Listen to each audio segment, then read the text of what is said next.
Good morning. Today is 9th of March 2017 and we are going to discuss the articles of The Hindu. सबसे पहले नजर डालते हैं कौन कौन से आर्टिकल्स आज हम डिस्कस करने जा रहे हैं। पहला जो ये आर्टिकल है, ये एक इंडियन फिशरमैन की मौत हो गई, श्रीलंका नेवी के द्वारा यहाँ पर फायरिंग की गई थी और उसमें इंडियन फिशरमैन की मौत हो गई। तो क्या क्या इश्यूज हैं इंडिया और श्रीलंका के बीच में फिशरमैन को लेके, तो उसको हम डिस्कस करेंगे। नीचे का जो आर्टिकल है HCFC, जो कि एक रिस्पॉन्सिबल प्रोडक्ट है ओजोन लेयर की डिप्लीशन को लेके, इवन ग्लोबल वार्मिंग में भी, तो इसको फेस आउट करने के लिए इंडिया ने सेकंड स्टेज में आ गया है इंडिया। तो इससे रिलेटेड इश्यूज को हम इस आर्टिकल में डिस्कस करेंगे। बीच का आर्टिकल भी काफी इंपॉर्टेंट है, R K राघवन साहब द्वारा ये आर्टिकल लिखा गया है। पुलिस रिफॉर्म से रिलेटेड ये आर्टिकल है, अच्छा आर्टिकल है, इसे भी हम डिस्कस करेंगे। नीचे का जो आर्टिकल है वो भी एक अच्छा आर्टिकल है, फॉरेस्ट गार्ड से लेकर ये रिलेटेड आर्टिकल है। काजीरंगा नेशनल पार्क में एक मूवी बनाई गई थी BBC के द्वारा पे, उस पर विवाद उठा और बाद में ये आर्टिकल लिखा गया है फॉरेस्ट गार्ड के राइट्स को लेकर। यहाँ पे जो ये आर्टिकल है ये राजनीति से रिलेटेड आर्टिकल है। अब सारे इलेक्शंस पूरे हो चुके हैं, 11 तारीख को रिजल्ट आएगा अब, तो ऐसे ही साइलेंट वोटर वगैरह इंपॉर्टेंट आर्टिकल नहीं है, इसे हम नहीं डिस्कस करेंगे। ये जो आर्टिकल है ये ब्रिटेन ब्रेग्जिट यानी ब्रिटेन जो अलग हुआ है यूरोपियन यूनियन से, उससे रिलेटेड 3-4 फ्रिक्वेंटली आस्क्ड क्वेश्चंस यानी FAQ डिस्कस किए गए हैं, तो इसे हम थोड़ा सा देख लेंगे, ज़्यादा इंपॉर्टेंट वैसे नहीं है। ये आर्टिकल भी मत पढ़िएगा, ये क्रिकेट से रिलेटेड आर्टिकल है, ज़्यादा अच्छा नहीं है, इसे मत पढ़िएगा। इसके अलावा एक और आर्टिकल हम डिस्कस करेंगे, वो करेंगे इकोनॉमिक्स टाइम्स का। तो चलिए स्टार्ट करते हैं। तो इंडिया और श्रीलंका के बीच में फिशरमैन को लेकर किस प्रकार का क्वेश्चन आ सकता है, तो यहाँ पे देखिए क्वेश्चन इस तरह का आ सकता है कि आखिरकार डिस्प्यूट है क्या, क्यों डिस्प्यूट है फिशरमैन को लेके इंडिया और श्रीलंका के बीच में, और क्या स्टेप्स उठाए जाने चाहिए ताकि इस मिसकंसेप्शन जो बार बार होती है या फिर जो हमारे इंडियन फिशरमैन की किलिंग होती है, उनकी जो बोट्स हैं वो जब्त कर ली जाती हैं, इस प्रकार की घटनाएं ना हो भविष्य में, तो क्या कदम उठाने चाहिए। तो देखिए अगर बैकग्राउंड पर नज़र डालें तो थोड़ा आप यहाँ पे देखिए, मैप देखिए। सबसे पहले तो ये इंडिया और नीचे श्रीलंका है, ये सो कॉल्ड जो इंटरनेशनल मैरीन बाउंड्री है। अब यहाँ पे देखिए छोटे छोटे काफ़ी आइलैंड्स हैं, तो जो हमारे मछुआरे यहाँ पे फिशिंग करने जाते हैं, मछली पकड़ने जाते हैं, तो कई बार उनको देखिए लोकेशंस का पता नहीं लग पाता। एक तो ये बात है, लोकेशन का पता नहीं लगता क्योंकि जो इंटरनेशनल मैरीन बाउंड्री है काफ़ी कंफ्यूजिंग है, एम्बिगुअस है, संदिग्ध है। दूसरा जो हमारे मछुआरे जो हैं वो उनके जो आसपास है ना, वो रिसोर्सेज ख़त्म हो गए हैं, मैरीन रिसोर्सेज यानी मछलियाँ वगैरह यहाँ पे ख़त्म हो गई हैं, इसलिए भी वो आगे चले जाते हैं थोड़ा मछलियाँ पकड़ने, क्योंकि श्रीलंका के इस एरिया में थोड़ी बहुत मछलियाँ अभी भी हैं, समझ गए। हमारे यहाँ पे मछलियाँ ख़त्म हो गई, इसलिए वो अच्छी मछलियाँ श्रीलंका के आसपास मिलती हैं, इसलिए वो थोड़ा आगे चले जाते हैं। अब 2-3 फैक्टर यहाँ पे आते हैं। देखिए अब शुरू में ना, जब ब्रिटिश ईरा था या फिर आज़ादी के तुरंत बाद पे, तब क्या था, जब ये श्रीलंका के मछुआरे थे ना, श्रीलंका वाले मछुआरे, ये ज़्यादा फिशिंग करते नहीं थे अपने, ये चाय की खेती में या फिर दूसरे कामों में इनका ध्यान ज़्यादा था। तो इंडियन फिशरमैन के ट्रेडिशनल राइट्स थे, ये यहाँ पे आते थे आगे, पहले इनको कोई नहीं रोकता था। और एक यहाँ पे आइलैंड है कच्चा चीवू, ये देखिए ये इंपॉर्टेंट आइलैंड है कच्चा चीवू, ये इस साइड सा है। एक सेकेंड मैं आपको क्लियर दिखा देता हूँ। यहाँ पे देखिए ये कच्चा चीवू आइलैंड, ये इंडिया है, ये अपना जो पाक स्ट्रेट है जिसे राम सेतु भी कहते हैं, और उसके थोड़ा सा यहाँ पे कच्चा चीवू आइलैंड है। कच्चा चीवू आइलैंड की क्या स्टोरी है, देखिए 1974 से पहले ना इस कच्चा चीवू आइलैंड इंडिया का था ये, और 1974 में हमने ये श्रीलंका को दे दिया। इस पर काफ़ी विरोध भी हुआ तमिलनाडु में, और क्योंकि देखिए इसके आसपास ना काफ़ी अच्छे मैरीन रिसोर्सेज, काफ़ी अच्छी मछलियाँ मिलती हैं। तो अब 1974 में हमने ये कच्चा चीवू आइलैंड श्रीलंका को दे दिया था, तो अब इसके आसपास के जो मछलियाँ पकड़ने के राइट्स हैं वो श्रीलंका के पास में है। तो तमिलनाडु में मछुआरे कहते हैं कि आपने ये दिया क्यों, मतलब पार्लियामेंट में भी पास नहीं किया गया, क्योंकि थोड़ा सा एक्स्ट्रा आपको बताता हूँ मैं, कोई भी हमें अपना लैंड किसी दूसरे देश को देते हैं तो पार्लियामेंट से कानून पास करना पड़ता है, जैसा हमने LBA के केस में किया, लैंड एंड बॉर्डर एग्रीमेंट। हमने बांग्लादेश के केस में जब लैंड एक्सचेंज किया एक दूसरे से, जो एनक्लेव्स थे वो एक्सचेंज किए, तो बाकायदा पार्लियामेंट में कॉन्स्टिट्यूशनल अमेंडमेंट हुई और उसके तहत में हमने वो एग्रीमेंट साइन किया लैंड का। लेकिन इस कच्चा चीवू आइलैंड जब हमने श्रीलंका को दिया तो कोई पार्लियामेंट से हमने ला पास नहीं करवाया। तो भारत सरकार का तर्क यह था क्योंकि यह भारत का पहले भी नहीं था, यह एक डिस्प्यूटेड टेरिटरी थी, इसलिए इस डिस्प्यूटेड टेरिटरी को हमने एग्रीमेंट सोल्व करने के लिए श्रीलंका को दे दिया, इसलिए पार्लियामेंट में कानून पास करने की जरूरत नहीं थी, ऐसा कहा गया पार्लियामेंट सरकार के द्वारा 1974 में। और अब देखिए एक तो ये कच्चा चीवू आइलैंड का इशू है क्योंकि आसपास के यहाँ पे अच्छी मछलियाँ मिलती हैं, और अब पहले यहाँ पे इंडिया के राइट्स थे 1974 के बाद में, यहाँ पे इंडिया के राइट्स हैं नहीं। तो हमारे जो मछुआरे हैं वो कहते हैं कि हमारे यहाँ पे पूरे ट्रेडिशनल राइट्स हैं। और एक जो चौथा पॉइंट ये आता है कि हमारे जो मछुआरे हैं काफ़ी अमीर मछुआरे हैं, वैसे तो देखिए हर तरह के हैं, लेकिन उनके पास में रिसोर्सेज थोड़े ठीक ठाक हैं। ट्रॉलर्स का यूज़ करते हैं। तो ट्रॉलर्स से क्या होता है, यहाँ पे देखिए, ट्रॉलर से एक ना प्रॉपर साइकिल चलता है मछलियों का, फिशिस का, कि अंडे होते हैं और एक लाइक मिनिमम टाइम फ्रेम में 42 दिनों के अंदर अंदर में पूरे रिसोर्सेज दोबारा से रिसाइकल हो जाते हैं। लेकिन ये ट्रॉलर्स क्या करते हैं, ये मछलियों के अंडे, न्यूट्रिएंट्स सब कुछ जाल में ले आते हैं, समझ गए। तो मछलियों के छोटे अंडे भी आ गए और अगर सब कुछ, उनके न्यूट्रिएंट्स भी आ गए, कोरल रीफ्स को भी नुकसान पहुंचा। तो इससे वहाँ के जो रिसोर्सेज है ना वो दोबारा से रिसाइकल नहीं हो पाते। ये बड़ी रीजन है, हमारे मछुआरे ट्रॉलर्स का यूज़ करते हैं, ये एक बहुत बड़ा नुकसान पहुंचता है। तो ये 4-5 फैक्टर थे जिसको लेके इश्यूज थे। हुआ क्या फिर बाद में देखिए, 1974 के बाद में धीरे धीरे श्रीलंका के मछुआरे भी अब मछलियां पकड़ने लगे। तो धीरे धीरे कन्फ्लिक्ट्स पैदा होने लगे, क्योंकि हमारे वाले उनके क्षेत्र में जाके पकड़ते थे, पहले इनको कोई रोकता नहीं था। लेकिन अब इनके मछुआरे भी मछलियां पकड़ने लगे, तो दोनों के बीच में कन्फ्लिक्ट्स होने लगा। तो धीरे धीरे बाद में जो लिट्टे था वो भी वार में ख़त्म हो गया, आपको याद होगा, क्योंकि पहले तो थोड़ा बहुत यहाँ पे लिट्टा रहता था तो विवाद कम होता था। लेकिन बाद में श्रीलंका नेवी द्वारा फायरिंग की जाने लगी, इंडियन फिशरमैन की जो बोट्स हैं वो जब्त की जाने लगी। तो धीरे धीरे इस फिशिंग को लेके काफ़ी विवाद उठ गया। ठीक है, तो ये देख लीजिए दोबारा से, अगर आप एक और मैप देखना चाहें तो यहाँ पे ये है पाल्क बे अपना, यहाँ पे है पाल्क स्ट्रेट, जिसको राम सेतु भी कहते हैं। जो रामायण में आपको याद होगा कि राम ने सेतु बना के यहाँ पे श्रीलंका में एंटर किया था। और देखिए यहाँ पे ये जाफना है, जाफना में लिट्टे वार हुआ था। लोकेशन काफ़ी इंपॉर्टेंट है। एक और मैं आपको इसमें इंपॉर्टेंट इन्फॉर्मेशन देता हूँ। अब देखिए एक जो है इसमें हमें क्या करना पड़ता है, अब मान लीजिए ईस्ट कोस्ट से, केरला से अगर कोलकाता में कोई सामान ट्रांसफ़र करना है शिप से, जहाज से, तो हम ना इसको इतना लंबा रास्ता अपनाते हैं, ऐसे ले जाते हैं, तो काफ़ी लंबा पड़ता है। यहाँ पे कोई रास्ता नहीं है, यहाँ पे छोटे छोटे आइलैंड्स हैं। तो एक टनल बनाने की बात हुई थी यहाँ पे, जो कि अब शिप्स यहाँ से ले जाए जा सकें, ताकि रास्ता बहुत छोटा पड़े और काफ़ी हमारी दूरी बच जाए और अच्छे से ट्रेड हो। लेकिन इस पे विवाद उठ गया था। तो अब जानते हैं देखिए हुआ क्या है आखिरकार। अगर थोड़ी सी इन्फॉर्मेशन और दूँ तो बैकग्राउंड में काफ़ी ये इतने सारे हमने मुद्दे डिस्कस किए कि ट्रैवलर्स यूज़ करते हैं, फायरिंग होती है और आपस में कन्फ्लिक्ट्स होते हैं। तो इन सबको सुलझाने के लिए अभी तक काफ़ी तरह के कदम उठाए गए हैं। कौन से कदम उठाए गए हैं? फिशरमैन के इश्यूज़ को सोल्व करने के लिए एक जॉइंट वर्किंग ग्रुप बनाया गया था कोस्ट गार्ड्स के बीच में। उनकी हर 3 महीनों में मीटिंग हो, जो भी मिसकंसेप्शन, जो भी डाउट्स हो उनको दूर किया जाए। और दोनों देशों के बीच में सहमति है कि कम से कम वायलेंस का यूज़ नहीं होगा इस फिशरमैन के इश्यूज़ को सुलझाने के लिए, फायरिंग नहीं होगी। वो बात अलग है कि अभी हुई है, तभी तो हम उसको इस कंटेक्स्ट में डिस्कस कर रहे हैं। और श्रीलंका ने कहा कि जो भी इंडियन फिशरमैन को हमने पकड़ रखा है उनको छोड़ा जाएगा और फिशिंग मिनिस्ट्री की टाइम टू टाइम मीटिंग होगी। हर 6 महीने में फिशिंग मिनिस्ट्री की मीटिंग होगी और आगे आने वाले रिफॉर्म्स और एजेंडाज की दोनों इशू सुलझाने के लिए एक रूपरेखा तैयार की जाएगी। और इसके अलावा जो फिशरमैन की जो एसोसिएशंस हैं वो भी टाइम टू टाइम मिलेगी इंडिया और श्रीलंका की, और इस पूरे मुद्दे को सुलझाने की कोशिश करेगी। तो अब क्या हुआ, अब देखिए तमिलनाडु के एक फिशरमैन की हत्या कर दी गई श्रीलंका नेवी के द्वारा।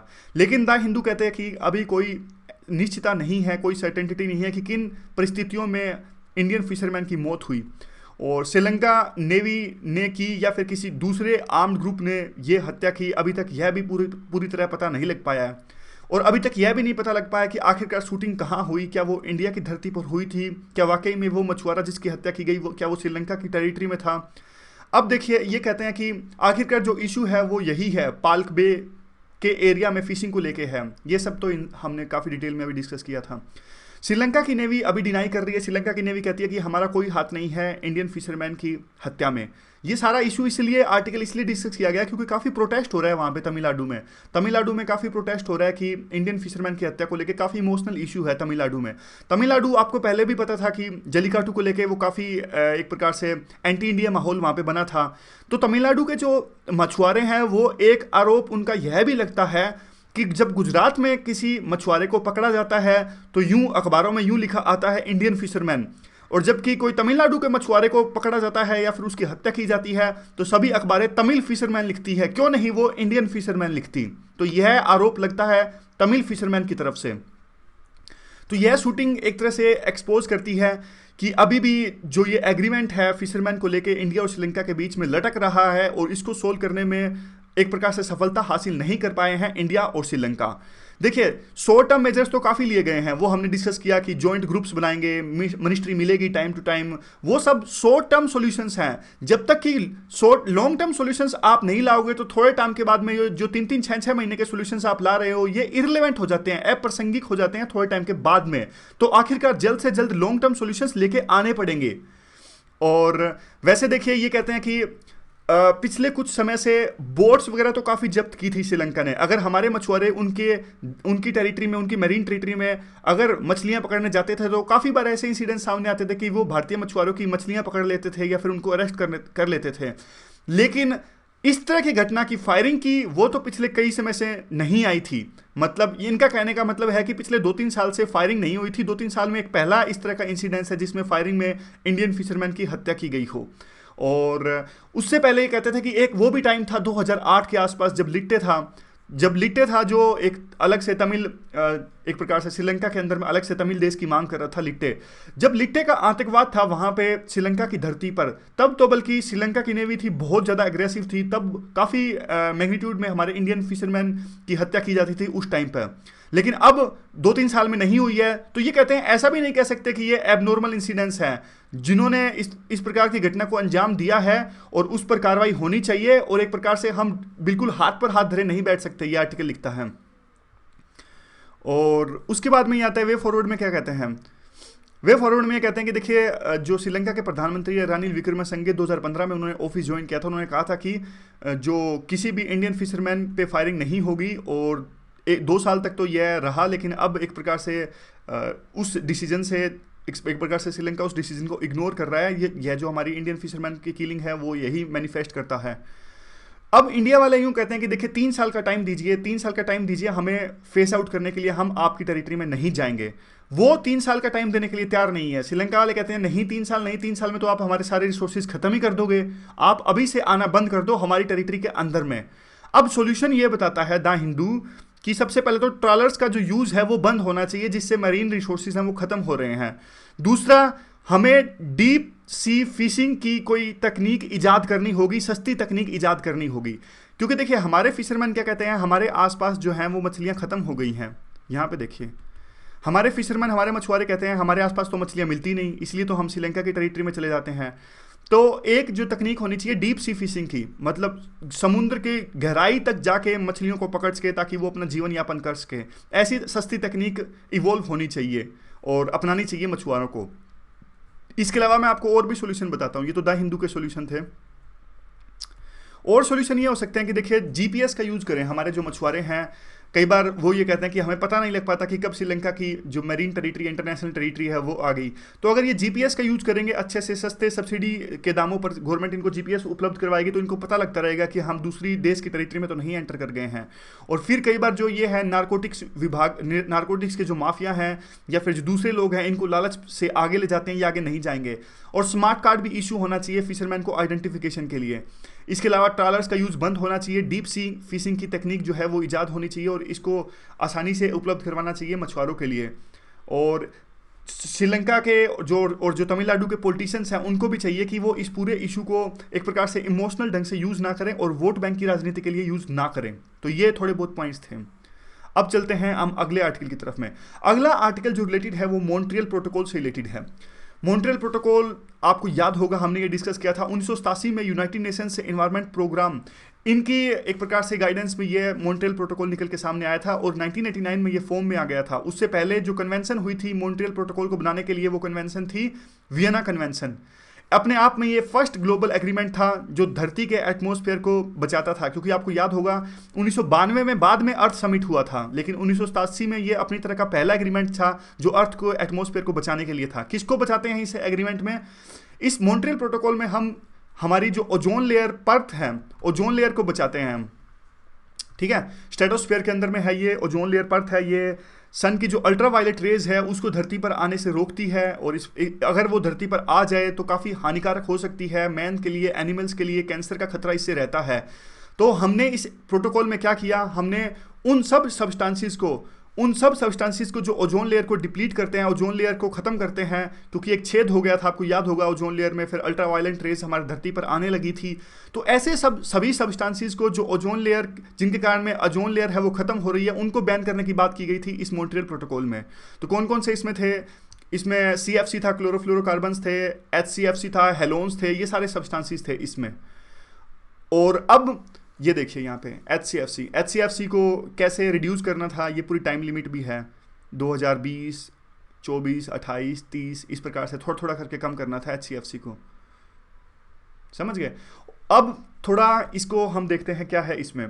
इंडिया ने अब सेकंड फेज लॉन्च कर दिया है, शुरू कर दिया है सेकंड फेज, जिसमें वो HCFC को खत्म करेंगे, अपनी कमिटमेंट को पूरा करेगा इंडिया मॉन्ट्रियल प्रोटोकॉल के तहत में। अभी हमने ये डिस्कस किया था, देखिए मॉन्ट्रियल प्रोटोकॉल में सभी देशों ने कमिटमेंट करी थी कि वो HCFC और क्लोरोफ्लोरोकार्बन CFC जैसे सब्सटेंसेस को फेज आउट करेंगे यूज से, और वही इंडिया कर रहा है। अभी सेकंड फेज इंडिया ने स्टार्ट कर दिया है, इसलिए ये आर्टिकल है। ये कहते हैं कि देखिए ये सारे जो केमिकल्स हैं HCFC से रिलेटेड, ये ओजोन को डिप्लीट करते हैं और ग्लोबल वार्मिंग भी करते हैं। ये कहाँ यूज होता है HCFC? अगर क्वेश्चन आ जाए प्रीलिम में, तो ये यूज होता है एयर कंडीशनिंग में, रेफ्रिजरेशन में, पॉलीयूरेथेन से फोम मैन्युफैक्चर में, जो सेविंग फोम या दूसरी फोम आती है वहाँ पे, कोल्ड चेन सेक्टर्स में। तो इनको रिप्लेस किए जाने की आवश्यकता है बेस्ट अल्टरनेटिव से। देखिए अभी तक HCFC जो यूज होता था, इस तरह के सब्सटेंसेस में यूज होता था, मान लीजिए एयर कंडीशनिंग, रेफ्रिजरेशन, ये सब फोम मैन्युफैक्चरिंग। अब देखिए हमारे देश की जो इकोनॉमी है, काफ़ी इमर्जिंग इकोनॉमी है, तेज़ी से ग्रो कर रही है, तो लोगों के इनकम लेवल्स धीरे धीरे बढ़ेंगे। पहले बहुत कम लोग AC अफोर्ड कर सकते थे, फ्रिज अफोर्ड कर सकते थे, तो आने वाले समय में तो बहुत ज़्यादा लोग AC अफोर्ड कर सकेंगे और जो फ्रिज वगैरह है वो अफोर्ड कर सकेंगे। तो कहने का मतलब है कि जल्द से जल्द एक बढ़िया अफोर्डेबल अल्टरनेटिव लाने की आवश्यकता है, कि अगर मान लीजिए फ्रिज में आज HCFC यूज होता है, तो इसकी जगह फ्रिज में कोई और दूसरा सब्सटेंस यूज होगा, वो सस्ता भी होना चाहिए, अफोर्डेबल भी होना चाहिए, और एक तरह से आसानी से इसका फेस आउट हो सके। ताकि अब यहाँ पे एक डेटा देख लीजिए जी, यूरोपियन यूनियन का ये थोड़ा डेटा था। इस डेटा में शो करते हैं कि जो डेवलपिंग वर्ल्ड है उसमें हर तरह के प्रोडक्ट्स आने वाले टाइम में बहुत ज़्यादा यूज होंगे। स्प्लिट AC है या फिर कार AC है, कॉमर्शियल रेफ्रिजरेशन है, ये सारी चीज़ें हैं वो बहुत ज़्यादा यूज होंगी। तो एक प्रकार से एमिशंस है वो काफ़ी कम होना चाहिए, और ऐसे सब्सटेंसेस का एमिशन काफ़ी कम होना चाहिए जिससे ओजोन लेयर का डिप्लीशन होता है। तो सेंट्रल गवर्नमेंट को चाहिए कि $44.1 मिलियन का जो फंड इनको मिला है इस मॉन्ट्रियल प्रोटोकॉल के तहत में, उसको अच्छे से यूज करे और इस प्रकार की जो टेक्नोलॉजी डेवलप करे, ताकि अब AC वगैरह में है वो एमिशंस कम से कम हो। तो उनको एक प्रकार से टेक्नोलॉजी को मॉडर्नाइज किए जाने की आवश्यकता है, खास करके 400 जो medium and small medium enterprises हैं जो AC वगैरह का निर्माण करती हैं।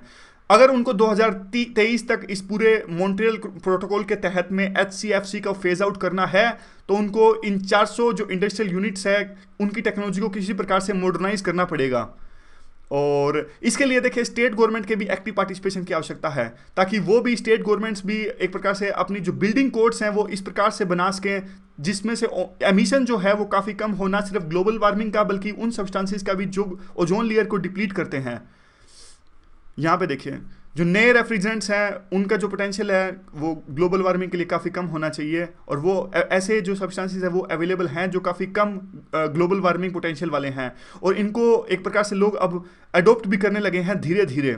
और इसका मतलब यह नहीं कि रिसर्च बंद हो जानी चाहिए, रिसर्च और भी चलते रहनी चाहिए कि और अच्छे प्रोडक्ट्स बना सके जिसका ग्लोबल वार्मिंग का पोटेंशियल है वो और भी ज़्यादा कम हो। अब देखिए ये कहते हैं कि नई टेक्नोलॉजी आएगी तो एक अच्छा अवसर भी है, अच्छा अपॉर्चुनिटी, मौका कैसे है कि उसकी रिपेयरिंग के लिए एक प्रकार से दोबारा आप ट्रेनिंग दे सकते हो,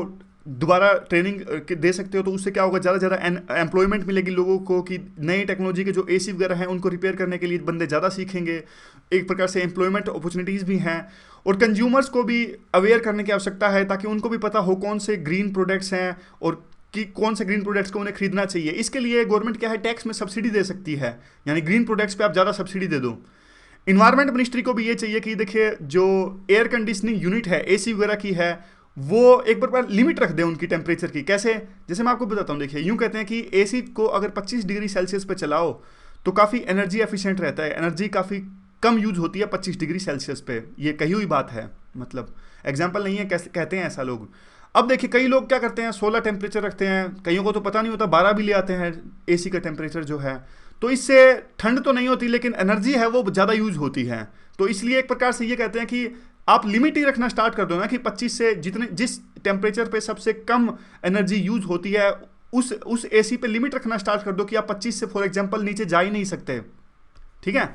और उसके बाद में कहता है सेंट्रल गवर्नमेंट को ऑडिटिंग करने की आवश्यकता है। पब्लिक जो बिल्डिंग्स है, बड़ी बड़ी पब्लिक सरकारी जो बिल्डिंग्स होती है, क्या वो अच्छे से डिजाइन की गई हैं, क्या वो उनका जो मॉडल है वो ऐसा है कि वो क्लाइमेट को कंट्रोल करती हैं, यानी एमिशंस को कम करती हैं, क्या उनमें प्रॉपर इंसुलेशन यूज हुआ है सरकारी बिल्डिंग्स में, क्या उनकी जो छतें हैं वो ग्रीन है, क्या उनमें जो मटेरियल यूज हुआ है कंस्ट्रक्शन के लिए उसमें ग्लोबल वार्मिंग तो नहीं बढ़ी है, या फिर जो ग्रीन हाउस गैस एमिशंस है वो तो नहीं बढ़ा है। तो सरकारी बिल्डिंग्स का ऑडिटिंग होनी चाहिए प्रॉपर। वे फॉरवर्ड में ये आता है कि देखिए हमें जैसे पेरिस में जो डेटा आया था उसके हिसाब से हमें सोलर पैनल रूफिंग मतलब एक अनिवार्य कर दिया जाना चाहिए कि घरों की छतों पे या फिर सरकारी बिल्डिंग्स में जितने भी हैं वहाँ पे सोलर पैनल का यूज़ किया जाए, क्योंकि देखिए इससे जो है पोल्यूशन का एमिशन नहीं होता और इससे अच्छा होता है कि जो ग्रीन हाउस गैस का एमिशन काफ़ी कम होता है और ग्लोबल वार्मिंग नहीं बढ़ती। और इसी से जो मॉन्ट्रियल प्रोटोकॉल में सक्सेस आ सकती है, जो हमारा टारगेट है 2030 तक HCFC को पूरी तरह से फेज आउट करना है हमें। और अब यह इस बात पर भी निर्भर करेगा कि कितने सस्ती क्लीन टेक्नोलॉजी अवेलेबल होती हैं और कितने कम दामों पर यह अवेलेबल होती हैं।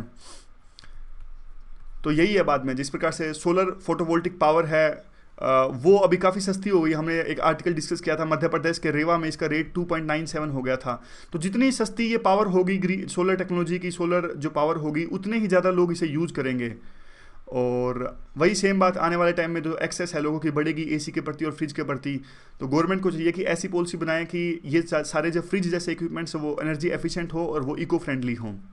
तो अब चलते हैं हम अगले आर्टिकल की तरफ में। अगला आर्टिकल जो है वो पुलिस रिफॉर्म से रिलेटेड है। अब सुप्रीम कोर्ट में एक पिटीशन फाइल की गई थी पुलिस रिफॉर्म्स को लेके, तो फ्रस्ट्रेशन जाहिर करी जो हमारे चीफ जस्टिस ऑफ इंडिया है JS खेकर ने इसके बारे में। तो अगर देखिए हम इसका इतिहास जाने, बैकग्राउंड में जाएं, तो हमें पता लगेगा कि जो नेशनल पुलिस कमीशन एक पहला स्टेप था पुलिस में रिफॉर्म्स लाने के लिए, जनता पार्टी द्वारा यह नेशनल पुलिस कमीशन का गठन किया गया था ताकि वो सजेशंस दें और पुलिस में रिफॉर्म्स लाए जा सकें। और उसके बाद में 1996 में प्रकाश सिंह जो कि एक फॉर्मर DGP थे उत्तर प्रदेश के और BSF के फॉर्मर DGP थे, इन्होंने सुप्रीम कोर्ट में एक पिटीशन फाइल करी पुलिस रिफॉर्म्स लाने के लिए। दूसरा स्टेप था, पहला स्टेप ये था, यानी कोशिश की गई थी 1970, 1977 और 79 में नेशनल पुलिस कमीशन का गठन किया गया था, उस पर कोई ज़्यादा एक्शन नहीं हुआ। फिर दूसरा एक अहम मोड़ आया पुलिस रिफॉर्म्स को लेकर, प्रकाश सिंह ने जब सुप्रीम कोर्ट में पिटीशन जारी करी। तो इनका उद्देश्य क्या था प्रकाश सिंह का उद्देश्य यह था कि देखिए ये ऑटोनॉमी चाहते थे DGP और बड़े पुलिस ऑफिसर्स के लिए, ताकि वो पॉलिटिकल इंटरफेरेंस के बिना काम कर सकें और पुलिस को एक प्रकार से लेड कर सकें और अच्छे से पुलिस की पूरा एक्शंस हो और जनता को जस्टिस दे सके। इस प्रकार का इनका उद्देश्य था। तो 2006 में इस केस पे सुप्रीम कोर्ट ने प्रॉपर क्लियर गाइडलाइंस दी कि इस प्रकार से स्टेप्स उठाए जाने की आवश्यकता है जिससे पुलिस में रिफॉर्म्स लाए जाने की आवश्यकता है। क्या वो आए? नहीं, वो बिल्कुल भी नहीं आए। तो कौन से ऐसे डायरेक्शंस दिए थे 2006 में सुप्रीम कोर्ट ने पुलिस को? सुप्रीम कोर्ट ने 2006 में सभी स्टेट्स को आदेश दिया था, क्योंकि देखिए लैंड ऑर्डर जो है वो स्टेट के अंडर में आता है, इसलिए जो सभी स्टेट्स में पुलिस जो है वो सभी स्टेट्स के जुरिडिक्शन में आती है। अब सुप्रीम कोर्ट ने 2006 में इस तरह के आदेश दिए थे कि फिक्स टेन्योर होना चाहिए 2 साल के लिए टॉप पुलिस ऑफिसर्स का, DGP का भी और जो SP वगैरह होते हैं उनका भी। स्टेट सिक्योरिटी कमीशन का गठन किया जाए और इसमें अपोजिशन लीडर भी हों जो पुलिस कार्यप्रणाली को देख सकें, मॉनिटर कर सकें। इसके अलावा जो लॉ एंड ऑर्डर है और दूसरा जो क्राइम फंक्शंस हैं, इन दोनों की समस्याओं को, इन दोनों के जो एरियाज हैं, इनको अलग अलग किए जाने की आवश्यकता है। लैंड ऑर्डर कैसे? लैंड ऑर्डर ऐसे जैसे कोई प्रोटेस्ट होता है, जैसे रामजस में कोई प्रोटेस्ट हुआ था तो वहाँ पे पुलिस गई थी ताकि किसी प्रकार के दोनों में भिड़ंत ना हो जाए, तो वहाँ पे काफ़ी संख्या में पुलिस बल मौजूद था। तो ये लैंड ऑर्डर को सिक्योर करना हो गया। अब क्राइम को इन्वेस्टिगेट करना, जैसे कोई मर्डर हुआ है उसको प्रॉपर छानबीन करना, पूरा केस को सुलझाना, इन्वेस्टिगेशन करना, वो अलग चीज़ है। यानी लैंड ऑर्डर और क्राइम इन्वेस्टिगेशन, इन दोनों चीज़ों को अलग अलग किए जाने की आवश्यकता है। एक पुलिस इस्टेब्लिशमेंट बोर्ड बनाया जाए। ये पुलिस इस्टेब्लिशमेंट बोर्ड जो है वो ट्रांसफर वगैरह करेगा या फिर नियुक्तियां करेगा पुलिस से रिलेटेड। 5वां ये था कि एक सेंट्रल गवर्नमेंट यानी केंद्र सरकार की तरफ से एक मॉडल एक्ट भी बनाया गया था जिस पे एक प्रकार से कार्रवाई करेगी ये सारे जो स्टेट गवर्नमेंट्स हैं, स्टेट गवर्नमेंट्स को सर्कुलेट किया गया था ये मॉडल एक्ट पुलिस रिफॉर्म्स को लेके जो केंद्र सरकार द्वारा बनाया गया था। तो ये कई सारे जो थे डायरेक्टिव्स दिए थे सुप्रीम कोर्ट ने कि सभी स्टेट्स को, सभी राज्यों को कि आप ये सभी चीज़ें हैं अपनाएं पुलिस को लेके आप अपने अपने राज्य में। तो वो तो देखिए अनफॉर्चुनेटली नहीं स्टेट गवर्नमेंट्स ने इम्प्लीमेंट किए इन सब ने, और जिन्होंने किए वो भी एक प्रकार से डाइल्यूट कर दिए, मतलब नाम के लिए किए, उसमें किसी तरह का सब्सटेंस नहीं था। जैसे एग्जाम्पल के तौर पे देखें तो अब सभी राज्यों को यूं लगता था मतलब कि सुप्रीम कोर्ट ने इस तरह का आदेश इसलिए दिया क्योंकि पहले से कोई कानून नहीं मौजूद पुलिस के कार्यप्रणाली को लेके, तो उन्होंने अपना अपना कानून बनाना स्टार्ट कर दिया। उन्होंने सोचा कि कानून होगा तब सुप्रीम कोर्ट इंटरफेयर नहीं करेगा पुलिस कार्यप्रणाली को लेके। अब कई सारी ऐसी चीज़ें हैं कि उन्होंने देखिए डीआईजी या फिर डीजीपी की नियुक्ति तो करनी स्टार्ट कर दी 2 सालों के लिए, लेकिन दो सालों के बीच में ही किसी छोटे मोटे कारणों को लेके या बिल्कुल हास्यास्पद कारणों को लेके उनकी ट्रांसफर भी कर दी जाती है। क्योंकि आप मतलब 2 सालों के लिए नियुक्ति तो कर दी, लेकिन ऐसा तो नहीं है ना कि अगर वो 2 साल में कुछ भी करें उनकी ट्रांसफर नहीं की जाएगी। तो एक एक्सक्यूज दे दिया जाता है कि हमने तो देखिए 2 साल के लिए इनकी नियुक्ति करी थी, अब इन्होंने अच्छे से काम नहीं किया इसलिए इनकी ट्रांसफर कर दी गई। तो इस प्रकार का एक्सक्यूज दे दिया जाता है। अब आगे आता है कि पुलिस इस्टेब्लिशमेंट बोर्ड बनाए तो इसलिए गए थे ताकि पॉलिटिकल इंटरफेरेंस वो काफ़ी कम हो, लेकिन होता क्या है जो डीजीपी जो हैं वो हेड होते हैं इस पुलिस इस्टेब्लिशमेंट बोर्ड के, वो तो पहले ही जो सारे काम करते हैं इस पुलिस इस्टेब्लिशमेंट बोर्ड के अंदर में वो चीफ मिनिस्टर या फिर होम मिनिस्टर से अनुमति लेके करते हैं, उनका अप्रूवल करके लेके करते हैं। तो उन्हीं के आदेश पर डीजीपी पुलिस इस्टेब्लिशमेंट बोर्ड के अंदर में अपने चहेते ऑफिसर्स की नियुक्ति करते हैं। तो काइंड ऑफ जो उद्देश्य था वो उद्देश्य सर्व नहीं कर सका जो पुलिस इस्टेब्लिशमेंट बोर्ड था। उद्देश्य था पॉलिटिकल इंटरफेरेंस को कम करना, लेकिन प्रैक्टिकली ऐसा नहीं हो पाया। तो अब बात यह आती है कि देखिए सिर्फ ऑटोनॉमी देने से पुलिस अच्छा काम नहीं कर सकेगी, और हर बात के लिए पॉलिटिकल इंटरफेरेंस को जिम्मेदार ठहराना वो भी सही नहीं है। आप हर बात को नेता लोगों को जिम्मेदार नहीं ठहरा सकते कि पुलिस काम नहीं कर रही है तो नेता लोग जिम्मेदार हैं। हर चीज़ के लिए देखिए नेताओं को जिम्मेदार नहीं ठहरा सकता। आप पुलिस स्टेशन की हालत देखिए, पुलिस स्टेशन की जो हालत होती है वो पैथेटिक होती है, और केसेस को सोल्व करने के लिए जो लेजीनेस पुलिस वाले दिखाते हैं वो एक प्रकार से बिल्कुल चिंतनीय विषय है। जो कॉमन मैन है उनकी कंप्लेंट्स को बिल्कुल इग्नोर कर दिया जाता है, और कई बार तो ये होता है कि जो अमीर लोग हैं या फिर एग्रेसर के साथ में पुलिस बाइस्ड हो जाती है। इवन जो लोग कंप्लेंट लेके जाते हैं उनको तो एक्यूज बना देती है पुलिस पैसा लेकर, और जो लोग जिन पर एक प्रकार से क्राइम का आरोप होता है वो एक प्रकार से आप कह सकते हो गवाह के तौर पे पुलिस उनको पेश करती है कोर्ट के अंदर में। तो इस प्रकार से काफ़ी केसेस सामने आते हैं। तो हर चीज़ के लिए पॉलिटिशियन को जिम्मेदार नहीं ठहराया जा सकता। बाद में ये जो R.K. राघवन साहब एक अपना एक्सपीरियंस भी शेयर करते हैं, पर्सनल एक्सपीरियंस। ये कहते हैं कि एक IT पर्सन को पुलिस ने काफ़ी मारा पीटा एक रिसोर्ट के अंदर में, उसकी सोने की जो चैन थी वो भी छीन ली। तो बाद में इस बात को लेके R.K. राघवन ने एक डिस्ट्रिक्ट के सुपरिटेंडेंट थे वहाँ पे SP को बताया कि आप इस पे एक्शन लीजिए। तो उस डिस्ट्रिक्ट SP ने एक यंग IPS को नियुक्त किया वहाँ पे कि आप इस पूरी घटना को जांच कीजिए और क्यों पुलिस ने इस प्रकार से घटना को अंजाम दिया और एक बिना बात के किसी IT पर्सन को मारा पीटा गया, उसकी सोने की चैन भी छीन ली। अब R.K. राघवन साहब कहते हैं कि देखिए बहुत लंबा समय बीत गया, आज तक उस घटना पे कुछ भी कार्रवाई नहीं हुई। अब सोच के देखिए, ये R.K. राघवन जी शायद इन्होंने CBI के डायरेक्टर के तौर पे भी काम किया है। अगर इनकी सिफारिश पे अगर कार्रवाई नहीं होती है तो आम आदमी क्या एक्सपेक्ट कर सकता है पुलिस से। फिर एक और भी एग्जाम्पल के तौर पे एक और भी घटना का भी जिक्र करते हैं, तो वो तो बस एक एग्जाम्पल था। अब ये कहते हैं कि देखिए इस तरह का इनडिफरेंट रवैया, उदासीन रवैया कॉमन मैन के प्रति पुलिस का कोई नया नहीं है, ये सब जगह देखने को मिलता है, सभी राज्यों में देखने को मिलता है। और कई बार तो यह एक्सक्यूज दिया जाता है पुलिस के द्वारा कि लॉ एंड ऑर्डर की प्रॉब्लम हम संभाल रहे हैं, इसलिए हमारे पास में जो है मैन पावर की कमी है, हम आपकी रिक्वेस्ट पर एक्शन नहीं ले सकते। तो इस तरह का तो ये कहते हैं पुलिस का स्टाइल हो गया है बार बार इस तरह का एक्सक्यूज देना कि हमारे पास में मैन पावर नहीं है। तो मैन पावर लाओ ना, किसने रोका है आपको मैन पावर लाने के लिए? स्टेट गवर्नमेंट्स को मैन पावर प्रोवाइड करनी होगी। कब तक आप इस तरह का एक्सक्यूज देते रहोगे, बहाना लगाते रहोगे? और पुलिस लीडरशिप जो है, DGP वगैरह जो पुलिस के लीडर्स जो हैं बड़ी पोस्ट पर जो तैनात होते हैं, वो भी ये कहते हैं या तो सेल्फिश होते हैं या फिर इनडिफरेंट होते हैं या फिर विलिंगनेस नहीं होती एक्शन लेने के प्रति। इवन जो यंग IPS ऑफिसर्स होते हैं जो नए नए सर्विस ज्वाइन करते हैं, शुरू में तो उनमें जोश होता है, शुरू में तो उनके अंदर भी आइडियलिज्म होता है, लेकिन धीरे धीरे वो देखते हैं किस प्रकार से जो पॉलिटिशियंस है काफ़ी एक प्रकार से बदला लेने की प्रवृत्ति रखते हैं। अगर कोई इनके इशारों पर काम नहीं करता, अगर आप डिपार्टमेंट के अंदर में रह के डिपार्टमेंट की बात नहीं मानोगे तो आपके जो सबऑर्डिनेट्स हैं, आपके जूनियर ऑफिसर्स हैं, वो भी डिसलॉयल हो जाते हैं। तो इन 2-3 कारणों की वजह से जो यंग ऑफिसर्स जो शुरू में आइडियल होते हैं वो भी धीरे धीरे एक प्रकार से करप्ट होने स्टार्ट हो जाते हैं या फिर जो आइडियलिज्म को छोड़ देते हैं। और बाद में ये होता है कि देखिए काफ़ी एक प्रकार से जो डेडिकेटेड ऑफिसर्स हैं उनको किस प्रकार से तंग किया जाता है, ये हमने देखा है। यूपी में अमिताभ ठाकुर देख लो आप, अशोक खेमका देख लो, और भी काफ़ी सारे केसेस ऐसे सामने आते हैं कि जब कोई आईपीएस ऑफिसर्स एक्शन लेने की बात करता है या फिर आइडियल चलता है तो किस प्रकार से जो स्टेट है उनकी ट्रांसफ़र कर देता है या फिर उनको दबाया जाता है। ये ऐसी घटनाएं काफ़ी बार सामने आती हैं। वे फॉरवर्ड में ये कहते हैं कि देखिए कब तक जो हमारे नागरिक हैं वो ऐसी पुलिस को सहन करते रहेंगे, ऐसी पुलिस से संतुष्ट रहेंगे जो इनके प्रति ना तो अकाउंटेबल है और जिसके लिए इनको पुलिस बल में तैनात किया गया है, ना ही उस पर्पज़ को ये सर्व करते हैं। तो अभी यह क्वेश्चन पूछे जाने की आवश्यकता है कि पुलिस रिफॉर्म्स जितनी जल्दी आ सके उनको लाया जाना चाहिए और जुडिशरी को फ्रस्ट्रेट होने की बजाय तुरंत दोबारा से मॉनिटर करना चाहिए, सुपरवाइज करना चाहिए कि अपने अपने राज्यों में राज्य ये इस तरह के पुलिस रिफॉर्म्स को लाएं। और देखिए ये कहते हैं कि पुलिस रिफॉर्म्स को लेकर एकदम से बात नहीं उछल के आई है, लेकिन रिसेंट टाइम्स में क्या हुआ है, जो कानून व्यवस्था है वो पूरी तरह से चरमरा गई है और बड़े पैसों का लेन देन ज़्यादा होता है और पुलिस अमीर लोगों की बिना पर काम करती है और कॉमन मैन की सुनवाई नहीं होती है।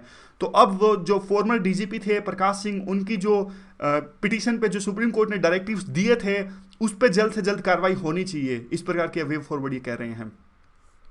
अगला जो आर्टिकल हम डिस्कस करते हैं ये काजीरंगा पार्क से रिलेटेड है। असम में है ये काजीरंगा पार्क, नेशनल पार्क है। यहाँ पे देखिए ये असम है, ये अरुणाचल प्रदेश है, फिर बाद में ये नागालैंड है और बाद में ये मणिपुर है, फिर मिजोरम, ये त्रिपुरा है, ये है ये कौन सा है, नहीं मेघालय, हाँ ये मेघालय है, ये त्रिपुरा है।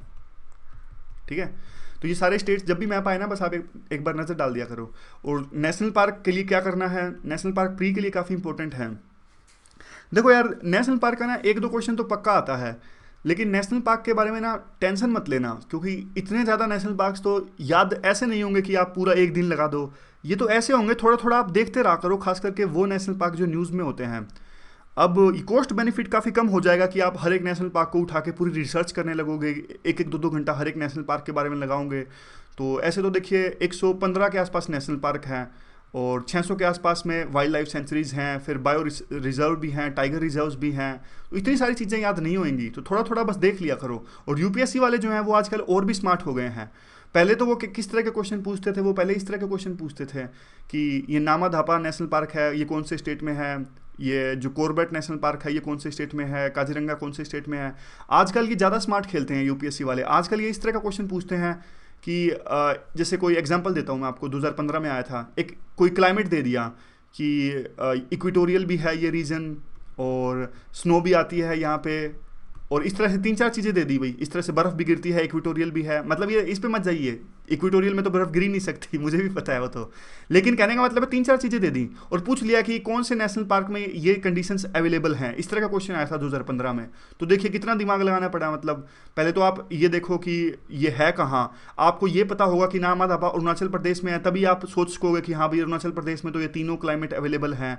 तो आजकल कॉम्प्लेक्स क्वेश्चंस आते हैं, तो थोड़ा ठीक से कीजिएगा नेशनल पार्क को, कॉस्ट बेनिफिट देख के और प्रॉपर टेक्निक से। प्रॉपर टाइम मत खराब करना, टेंशन मत लेना इसके बारे में। और सारे बच्चे क्या सोचते हैं, फर्स्ट ईयर वाले खासकर, मतलब हर एक फर्स्ट ईयर में था पहले ऑफकोर्स, क्योंकि उनको डरा दिया जाता है, कोचिंग इंस्टीट्यूट वाले डरा देते हैं कि नेशनल पार्क बहुत इंपॉर्टेंट है, नेशनल पार्क के लिए अलग से बहुत ज़बरदस्त तैयारी की आवश्यकता है। एक क्वेश्चन आएगा, इससे अच्छा तो लक्ष्मीकांत से क्वेश्चन आते हैं। वो बात अलग है कि 2016 में क्वेश्चन नहीं आए थे लक्ष्मीकांत से, 70 क्वेश्चन करंट अफेयर के आ गए थे, लेकिन यूपीएससी का कोई ट्रेंड थोड़े ना है। इस साल लक्ष्मीकांत से हो सकता है 20 क्वेश्चन आ जाएं, तो लक्ष्मीकांत को करना एक बार बहुत इंपॉर्टेंट है। इस पे ज़्यादा इंपॉर्टेंस देना आप, लक्ष्मीकांत पे, स्पेक्ट्रम पे, ये जो बेसिक बुक्स हैं इसको करके जाओगे तो प्रीलिम बिल्कुल आसानी से निकलता है। और करंट अफेयर जो हम करते हैं उसको तो करना ही करना है, बजाय नेशनल पार्क के बारे में टेंशन लेने का। चलिए टाइम खराब हो गया। अब देखिए जो काजीरंगा है, यहाँ पे काजीरंगा के बारे में क्या था, एक बीबीसी ने ना एक डॉक्यूमेंट्री बनाई काजीरंगा के बारे में। ये क्या था, डॉक्यूमेंट्री में ये बताया गया था कि किस प्रकार से जो ये फॉरेस्ट गार्ड हैं वहाँ पे फॉरेस्ट गार्ड को काफ़ी सारी पावर्स दी जा चुकी है काजीरंगा नेशनल पार्क के अंदर में, कि अगर कोई भी वहाँ पे पोचिंग करने की एक प्रकार से कोशिश करे या फिर वन हॉर्न राइनो को मारने की कोशिश करे काजीरंगा नेशनल पार्क के अंदर में, तो एक प्रकार से शूट एंड साइट का भी इवन ऑर्डर है। देखते ही गोली मार दो अगर पोचर्स कोई वन हॉर्न राइनो को वहां पे मार रहा है तो। इस प्रकार की पावर्स दी गई हैं वहां पे फॉरेस्ट गार्ड्स को। तो इस प्रकार की बीबीसी ने डॉक्यूमेंट्री बनाई वहां पे, तो उस पर विवाद उठ गया बहुत बड़ा कि क्या वन हॉर्न राइनो के लिए पोचिंग करने वालों की जिस प्रकार से बेधड़क मार रही हैं फॉरेस्ट गार्ड्स, इस प्रकार के राइट्स उनको दिए गए हैं कि वो मार दे इवन पोचर्स को, क्या ये सही है गलत है। तो काजीरंगा नेशनल पार्क और वहाँ की जो गवर्नमेंट है असम में, उन्होंने एक डिसीजन लेते हुए कहा कि देखिए बीबीसी को बैन ही कर दिया। उन्होंने कहा कि आपको आना ही नहीं है 5 सालों के लिए इस काजीरंगा नेशनल पार्क के अंदर में, क्योंकि आप एक प्रकार से गलत तरह की इंफॉर्मेशन है वो पेश कर रहे हो दुनिया के सामने। तो अब आर्टिकल कहता है कि कोई इस प्रकार से शूट एंड साइट यानी देखते ही गोली मारो के आदेश हमने नहीं दिए हैं, लेकिन थोड़ी बहुत इम्यूनिटी हमने गार्ड्स को जरूर दे रखी है। वो इसलिए ताकि वो अपनी सुरक्षा कर सकें, क्योंकि जो पोचर्स हैं जो वन हॉर्न राइनो का शिकार करते हैं वो उनके पास में काफ़ी हथियारों का जखीरा होता है और वो गोली चलाते हैं फॉरेस्ट गार्ड्स पे। अगर फॉरेस्ट गार्ड अपना डिफेंस नहीं करेंगे तो किस प्रकार से काम चलेगा। तो ये कहते हैं कि देखिए काफ़ी सिस्टमेटिक ढंग से काफ़ी एफर्ट्स लगाए गए हैं पोचिंग को रोकने के लिए, फिर भी सफल नहीं हो पाए हैं। और पिछले आप साल हर महीने खास करके एक वन हॉर्न राइनो की हत्या कर दी जाती है, पोचिंग की जाती है। और पिछले साल भी 18 ऐसा आंकड़ा था, पिछले पूरे साल में 18 वन हॉर्न राइनो की हत्या कर दी गई थी। तो इसलिए जो फॉरेस्ट गार्ड्स के लिए देखिए, फॉरेस्ट गार्ड्स आप खुद देखिए कितनी सारी समस्याओं से पीड़ित होते हैं। फॉरेस्ट गार्ड्स आग बुझाते हैं और कई बार तो इनका सामना जानवरों से हो जाता है, काफ़ी ज़्यादा इनको पैदल चलना पड़ता है पुलिसमैन से ज़्यादा। इलीगल माइनिंग को भी ये रोकते हैं, फ्लड यानी बाढ़ आ जाए जंगल के अंदर में उसे भी ये रोकते हैं, पेड़ वगैरह भी जंगल के अंदर में लगाते हैं, और पोचर्स से इनका सामना हो जाता है। तो ये देखिए कितना एक प्रकार से यातनाओं को सहन करते हैं जो फॉरेस्ट गार्ड्स हैं। इसका मतलब ये नहीं कि अगर ये यात्राओं को सहन करते हैं तो हाँ भाई ये किसी की हत्या कर देंगे, नहीं, ये एक्सक्यूज बिल्कुल भी नहीं है। कहने का मतलब है कि अगर वो अपने डिफेंस में किस पर गोली चलाते हैं और इस पर बेबुनियाद आरोप अगर फॉरेस्ट गार्ड्स पे लगते हैं तो बल्कि वो और ज़्यादा डिमोरलाइज हो जाते हैं, जो कि काफ़ी मेहनत करने वाले होते हैं ये फॉरेस्ट गार्ड्स। और एक आरोप यह भी लगा कि देखिए जो काजीरंगा नेशनल पार्क में जो हत्या की गई थी वो विलेजर्स की गई थी, जो लोग वहाँ पे रहते हैं। तो ये कहते हैं कि देखिए सबसे पहली बात तो ये है वो जो पिछले साल जो एविक्शन की गई थी काजीरंगा नेशनल पार्क के अंदर से जो विलेजर्स वहाँ पे रह रहे थे, वो हैबिटेशन क्लियर करने को की गई थी ताकि वो वन हॉर्न राइनोस के साथ में कन्फ्लिक्ट ना हो ऐसे लोगों का जो जंगल के अंदर में रह रहे हैं। और वो एविक्शन के दौरान में जो फायरिंग हुई थी वो पुलिस ने की थी और फॉरेस्ट गार्ड्स ने नहीं की थी। और पुलिस द्वारा ऐसी फायरिंग तो पूरे देश में ऐसे इंसिडेंट्स देखने को आते हैं, तो आप काजीरंगा को स्पेशल पॉइंट आउट क्यों कर रहे हो। रियल इशू क्या है? रियल इशू ये है कि देखिए जो काफ़ी फॉरेस्ट फायर्स लगती हैं, फिर इलीगल किलिंग्स होती हैं। और देखिए जो हमारे यहाँ पे आप सोच के देखिए जो आर्मी मैन है, पुलिस मैन है, अगर किसी प्रकार को लेके वो शहीद हो जाते हैं तो स्टेट उनको काफ़ी सम्मान देता है और काफ़ी उनकी रिस्पेक्ट होती है सोसाइटी के अंदर में। लेकिन जो फॉरेस्ट गार्ड्स होते हैं जो एक प्रकार से इतनी मेहनत करते हैं, हमारे दिल्ली में देख लीजिए जो फायरमैन की मौत हो गई थी पिछले दिनों, तो उनको लेके जो स्टेट है काफ़ी संजीदा नहीं आते, काफ़ी वो उस तरह की रिस्पेक्ट लोगों की तरफ से भी नहीं मिलती उन फायरमैन्स को, और काफ़ी डिमोरलाइज वो हो जाते हैं। तो इस प्रकार से उनको और डिमोरलाइज करना एक प्रकार से अच्छा नहीं है, इनको प्रॉपर इंफ्रास्ट्रक्चर दिए जाने की आवश्यकता है। और बेंगलोर के बांदीपुर नेशनल पार्क में भी आग बुझाते हुए एक फॉरेस्ट गार्ड की जो है शहीद हो गए थे वो।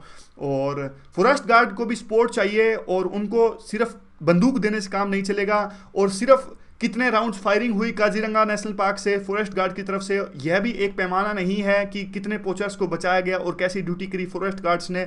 इसलिए उनको प्रॉपर सम्मान मिलना चाहिए, फॉरेस्ट गार्ड्स को प्रॉपर इंफ्रास्ट्रक्चर मिलना चाहिए फॉरेस्ट गार्ड्स को। तो इस प्रकार का ये आर्टिकल है। अगला आर्टिकल देखिए ज़्यादा इंपॉर्टेंट नहीं है। आर्टिकल नंबर 50 क्या है? ब्रिटेन अलग हो रहा है यूरोपियन यूनियन से, तो आर्टिकल नंबर 50 जो इनकी ट्रीटी हुई थी उसका यूज करके ये अलग होगा। और उसके बाद में आते हैं कि देखिए वहाँ की जो पार्लियामेंट है ब्रिटेन की, वो एक बात सपोर्ट करी है, दो उन्होंने शर्त रखी हैं अलग होने के लिए। यानी जो एक तो ब्रिटेन की गवर्नमेंट हो गई, एक हो गई ब्रिटेन की पार्लियामेंट। उनकी पार्लियामेंट में दो तरह के होते हैं, एक होता है हाउस ऑफ कॉमन्स और एक होता है house of lords. House of commons यानी हमारी लोकसभा जैसा, हाउस ऑफ लॉर्ड्स यानी हमारी राज्यसभा जैसा।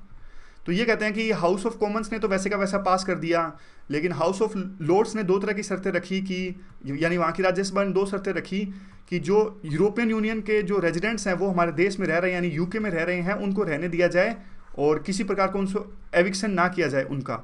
तो दो कारण ये रखते हैं कि क्यों उनको रहने दिया जाए। एक तो ये कहते हैं कि देखिए कि हमारी जो पूरी इकोनॉमी है वो प्रभावित होगी अगर उनको हमारी यूके की धरती से निकाला जाता है तो। और एक ये भी है कि बात निकल के आती है कि लोगों को आप बार्गेनिंग चिप की तरह इस्तेमाल मत कीजिए, यानी यूरोपियन यूनियन और यूके के बीच में जो एग्रीमेंट चल रहा है तो उसको लेके आप लोगों को बार्गेनिंग चिप की तरह इस्तेमाल मत कीजिए।